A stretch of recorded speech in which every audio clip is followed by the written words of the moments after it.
Hello दोस्तों, आप सब कैसे हैं। आज हम बताएंगे आपको एक नई जो आज पुण्यतिथि है, एक भारत के संविधान निर्माता या कानून ज्ञाता के बारे में आप कह सकते हैं, जो भारत के संविधान को एक रूपरेखा और एक ढांचा तैयार करके दिया और पूरे भारत के लिए कानून बनाकर वो अपने आप को बहुत प्रसिद्धि हासिल करके इस भारत के लिए बहुत कुछ कर गए।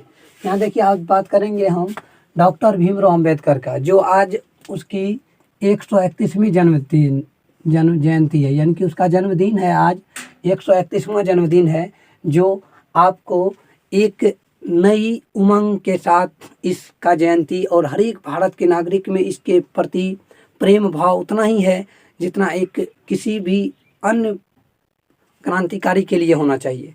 ये भी भारत के संविधान निर्माता डॉक्टर भीमराव अंबेडकर के बारे में यदि हम जानने का प्रयास करें तो इसमें आपको प्रथम बार यदि हम बात करें तो इसका जन्म हुआ है 14 अप्रैल 1891 ईस्वी में। इसका जन्म हुआ है 14 अप्रैल 1891 ईस्वी में महू मध्य प्रदेश राज्य, जो अब सेंट्रल प्रोविंस पहले इसको जाने जाते थे। 1891 ईस्वी में महू मध्य प्रदेश में इसका जन्म हुआ था। यदि इसकी माता का नाम यदि आपको बताए तो भीमा बाई सकपाल। ये सकपाल जो लगा हुआ है, इसके पिताजी का नाम ये देखिएगा तो रामजी सकपाल है। पिताजी का नाम क्या है? रामजी सकपाल।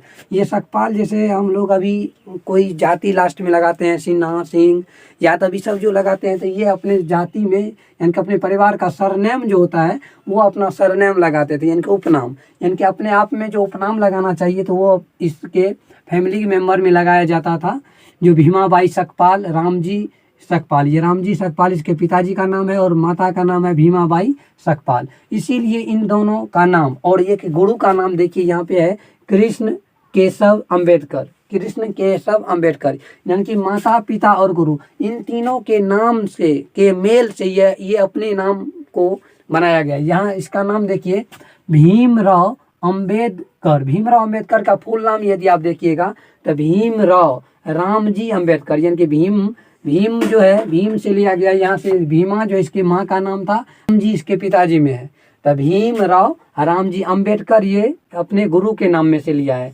ये देखिए गुरु का नाम है कृष्ण केशव अंबेडकर। ये भी एक ब्राह्मण थे जो इसके नाम में अपना तीनों का योगदान देकर इसके नाम को दिया गया है। देखिए इसका नाम भीमराव रामजी अंबेडकर है, यानी कि इसके नाम में इसका माताजी का नाम है, पिताजी का नाम है और इसके साथ इसके गुरु जो थे श्री कृष्ण केशव अंबेडकर, इन तीनों का नाम इसमें सम्मिलित है। तो इसकी बात करें यदि हम, इसकी जो है शादी, 2 शादियां हुई थी। पहली शादी जो है ये अपनी पहली पत्नी का नाम, जो लगभग इसके माता पिता जो है लगभग कम उम्र में ही, बहुत यंग एज में ही इसका शादी कर दिया गया था। इसका जो है पहली पत्नी का नाम है रामाबाई अंबेडकर, जो 1898 ईस्वी में इसका जन्म हुआ। देखिए 1891 ईस्वी में इसका जन्म है और 1898 लगभग 6-7 साल की उम्र में, दलित वर्ग के थे तो बहुत कम उम्र में जो है ना शादी, बहुत पहले की बात है तो बहुत कम उम्र में शादी हो जाता था। तो यहाँ जो है 1898 ईस्वी में देखिए इसकी शादी हो जाती है और ये ज़्यादा दिन तक नहीं जीती है और ये 1835 ईस्वी में इसकी देहांत हो जाती है। यहाँ यदि दूसरी पत्नी की यदि हम बात करें तो ये एक समाज सेवी थी। इसका नाम है डॉक्टर सविता अंबेडकर। इसका नाम है डॉक्टर सविता अंबेडकर, जो 1948 ईस्वी में इसकी शादी होती है। कब शादी होती है? 1948 ईस्वी में। ये फैक्ट के रूप में भी आप लोग याद रख सकते हैं। जो इसकी दूसरी शादी कब हुई थी? 1948 ईस्वी में। ये एक ब्राह्मण परिवार से थे। डॉक्टर भीमराव अंबेडकर दलित परिवार से बिलोंग करते हैं और इसके पत्नी हो गया आपको ब्राह्मण परिवार से। इसीलिए यहाँ एक हेडिंग आप लोग को दिखाई दे रहा होगा, जो दलित से ब्राह्मण, यानी कि दलित से लेकर ब्राह्मण तक का सफर कैसे तय हुआ था। एक गरीब तबके और दलित वर्ग के परिवार के छोटे से बच्चे, जो एक भारत का संविधान बनाने में बहुत बड़ा योगदान देता है और बहुत बड़ी प्रसिद्धि हासिल करके वो अपना दूसरी शादी, जो देखिए दलित वर्ग के से बिलोंग कर रहे हैं और उसकी शादी हो रहा है ब्राह्मण महिला से। कैसा ये जीवन में एक ऊंचाई छूने का जो है कगार है। देखिए जो एक दलित पुरुष से एक ब्राह्मण महिलाएं शादी कर रही है, वो भी एक डॉक्टर है, समाज सेवी थी।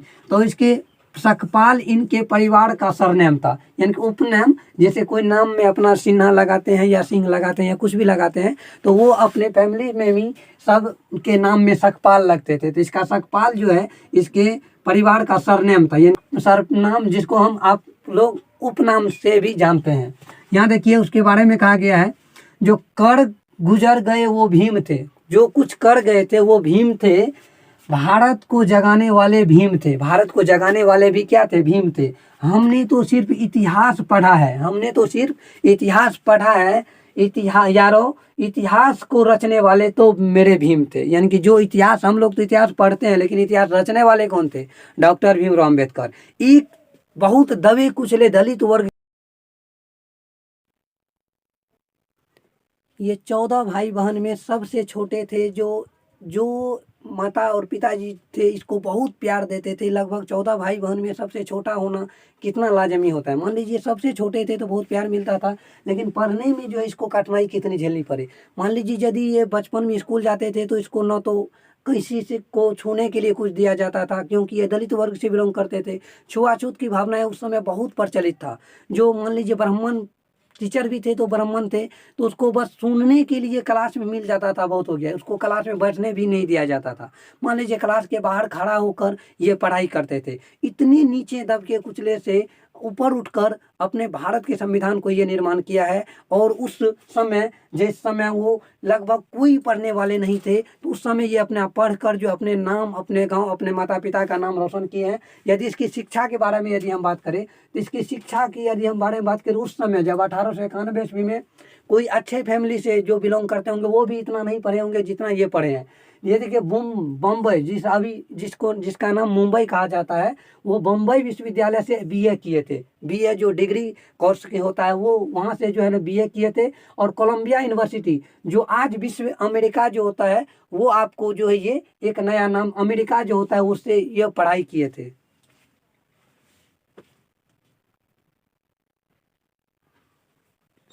अमेरिका से जो है ये पढ़ाई किए थे उस समय, जिस समय लगभग शिक्षा की व्यवस्था में कुछ इस वर्ग के लोगों को बहुत मुश्किल शिक्षा मिलता था। उस समय जो ये कोलंबिया यूनिवर्सिटी जो विश्वविद्यालय था, कोलंबिया विश्वविद्यालय जो अमेरिका में है, उससे एमए और पीएचडी किए थे। एमए और पीएचडी किए थे और लंदन से भी पढ़ाई किए थे। लंदन भी यानी कि विदेश में जाकर ये अपना पढ़ने का भी जज्बा अपने आप में हासिल किए थे। जो विदेश से जाकर अपना जो है पढ़ाई किए थे, एमएससी और डीएससी। लगभग इसको माना जाता है तो लगभग 15-16 डिग्रियां हैं इसके पास। और लगभग 6 से 8 या 9 भाषा जो है इसके पास जो है जानकारी थी। संस्कृत भी, संस्कृत, मैथिली, जो लगभग जो भाषाएं की यदि जानकारी के बारे में यदि आपको बात करें तो इसको लगभग जो है ना 9 भाषाएं लगभग इसको आती थी। इसकी शिक्षा जो अमेरिका विश्वविद्यालय से जब एमए और पीएचडी हुआ, उसके बाद लंदन से जो ये एमएससी और डीएससी किए हैं। यदि इसके गुरु के बारे में हम इससे पहले बात कर चुके हैं, जिसका गुरु का नाम कृष्ण केशव अम्बेडकर है। यदि BN राव, एक फैक्ट इसके लाइफ में आता है, BN राव। BN राव जो है संविधान का निर्माणकर्ता में जो डिजाइन आर देखते होंगे संविधान के बुक पर, जो साइड से डिजाइन आर किया हुआ है, तो वो सब डिजाइन जो है BN राव की है। तो संविधान निर्माता के रूप में भीमराव अम्बेडकर को जाना जाता है। उसमें सहायक के बारे में यदि जानिए, संविधान निर्माण में सहायक, बहुत बड़ी सहायता BN राव के द्वारा किया गया है। BN राव को भी इस संविधान को बनाने में बहुत बड़ी योगदान है, जो भीमराव अम्बेडकर को एक सहायक के रूप में माना जाता है। भीमराव अम्बेडकर को बहुत ये अपने आप तैयार भीमराव अम्बेडकर के द्वारा किया गया, लेकिन सहायक के फॉर्म में BN राव को जाना जाता है। BN राव भी एक अच्छे पढ़े लिखे और इसके समकालीन थे, लगभग इसके समकक्ष थे। लेकिन भारत में सबसे हायर एजुकेशन के वर्ग की बात करें तो BN राव, भीमराव अम्बेडकर का भी नाम आएगा। भीमराव अम्बेडकर भी अच्छे पढ़े लिखे और सबसे हायर क्वालिफिकेशन की बात आए। यहाँ देखिए, ये जो है आपको 1956 ईस्वी में ये अपना बौद्ध धर्म ग्रहण किए थे। हिंदू धर्म में बहुत प्रचलित नहीं थी। हिंदू धर्म में इसको जो है ना बहुत छोटे वर्ग से बिलोंग करते थे, तो इसको कुछ ज़्यादा मान्यता नहीं थी। हिंदू धर्म को छोड़कर ये 1956 ईस्वी में, यदि फैक्ट के रूप में आप लोग याद रखिएगा, तो 1956 ईस्वी में ये बौद्ध धर्म ग्रहण किए थे।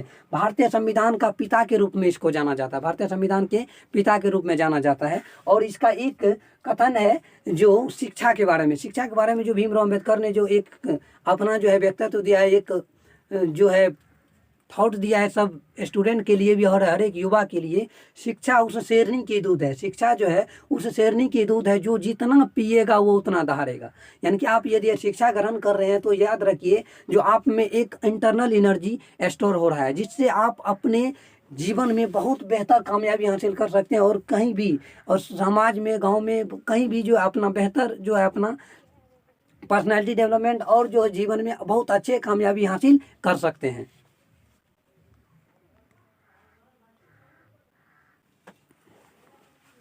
तो ये वीडियो आपको कैसा लगा ज़रूर बताइएगा। जुड़े रहे मुस्कान के साथ और हमेशा मुस्कुराते रहे। Thank you so much for this watching. थोड़ा लाइट का प्रॉब्लम था तो बीच में लाइटिंग कटने की असुविधा के लिए खेद है हमें। फिर भी ये वीडियो आपको कैसा लगा ये हमको ज़रूर बताइएगा और जुड़े रहे मुस्कान के साथ और हमेशा मुस्कुराते रहे। और भी आप लोग यदि भीमराव अम्बेडकर के बारे में कुछ भी यदि आप लोग जानते हैं तो कमेंट बॉक्स में ज़रूर हमें बताएं और लिखें इसके बारे में। Thank you so much for this watching.